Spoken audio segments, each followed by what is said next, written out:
నారా చంద్రబాబు నాయుడు అనే నేను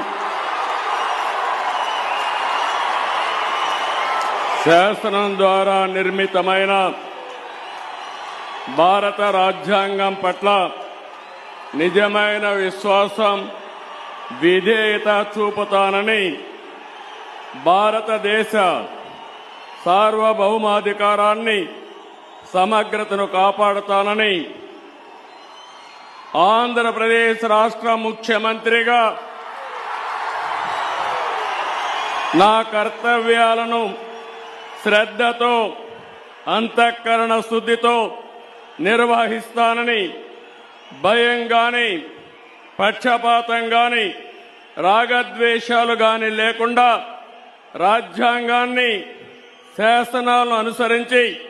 ప్రజలందరికీ న్యాయం చేకూరుస్తానని